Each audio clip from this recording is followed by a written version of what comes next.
Genderuwo.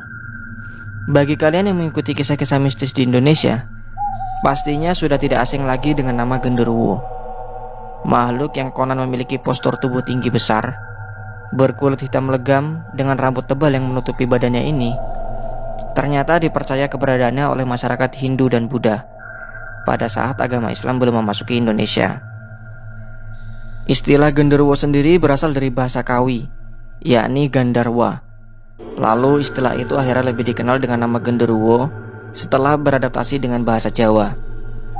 Namun, hal ini pun masih menjadi perdebatan. Karena kepercayaan masyarakat Hindu, Gandarwa adalah makhluk surga yang memiliki wujud tampan dan cantik. Nah, bagi kalian yang mengetahui, silakan berikan koreksinya ya di kolom komentar. Saking eratnya kaitan antara genderuwo dengan masyarakat Jawa, sampai-sampai ada juga ritual khusus yang bisa digunakan untuk memanggil genderuwo.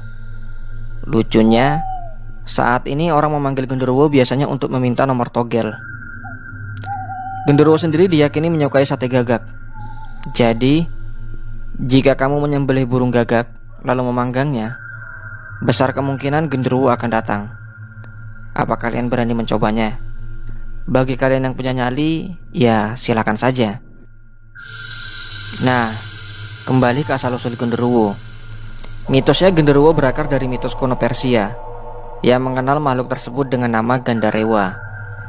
Dalam mitos Persia, Gandarewa adalah siluman air yang terus-terusan memakan hal-hal baik yang dipercaya oleh orang Persia, sebelum akhirnya dia dikalahkan oleh seorang pahlawan bernama Keresaspa.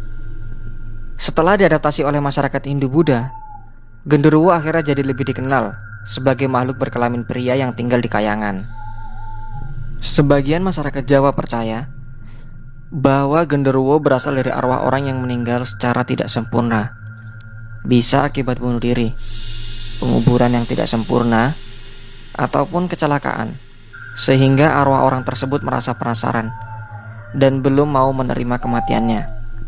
Sebagian lainnya percaya bahwa genderuwo sebenarnya merupakan bangsa jin. Habitat hunian kegemarannya adalah batu berair, bangunan tua, pohon besar yang teduh, atau sudut-sudut yang lembab, sepi, dan gelap. Menurut mitos, pusat domisili makhluk ini dipercaya berada di daerah hutan Jati Cagar Alam Danalaya, Kecamatan Slogohimo, sekitar 60 km sebelah timur Wonogiri, dan juga ada di wilayah Lemah Putih, Purwosari, Girimulyo di Kulon Progo, sekitar 60 km ke barat Yogyakarta. Bahkan saat ini, di luar Jawa pun banyak kesaksian orang-orang yang pernah melihat genderuwo.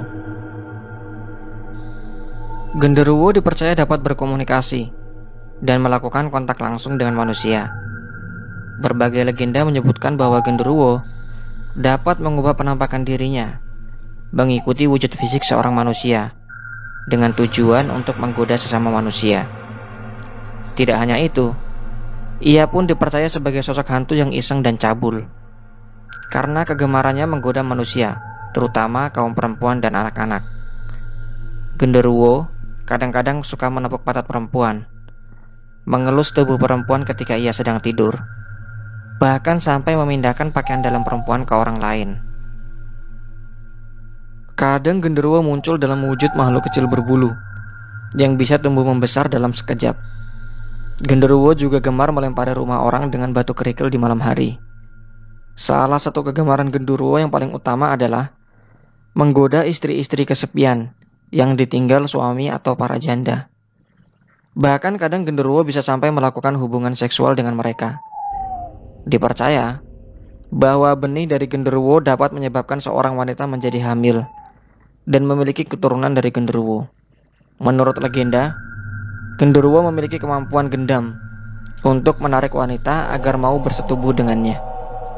Kemampuan hubungan seks genderuwo juga diyakini amat luar biasa, sehingga wanita-wanita korban pencabulannya seringkali merasakan puas dan nikmat yang luar biasa apabila berhubungan badan dengan genderuwo.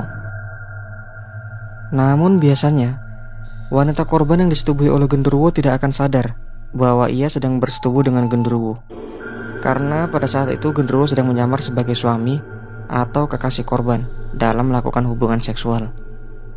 Disebutkan pula kalau genderuwo memiliki libido dan gairah seksual yang besar dan jauh di atas manusia, sehingga ia amat mudah terangsang melihat kemolekan perempuan dan membuatnya menjadi makhluk yang senang menggoda perempuan.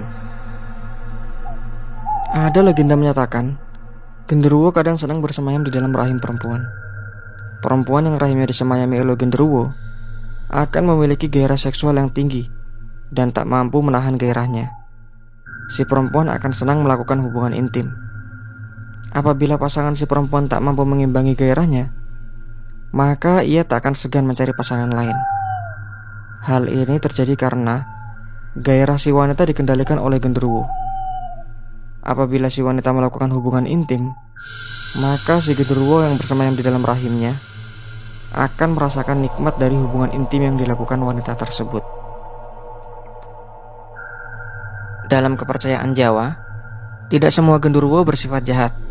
Ada pula genderuwo yang bersifat baik.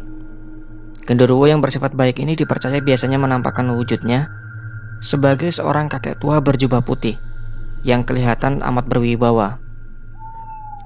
Genderuwo yang baik tidak bersifat cabul seperti saudara sebangsanya. Genderuwo yang baik seringkali membantu manusia, seperti menjaga tempat gaib atau rumah dari orang yang berniat tidak baik seperti perampok.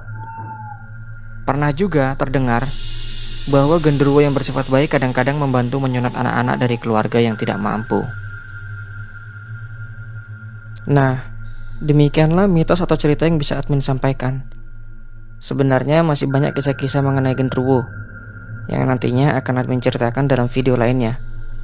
Oh ya, jangan lupa ya untuk terus dukung admin dengan subscribe dan aktifkan loncengnya.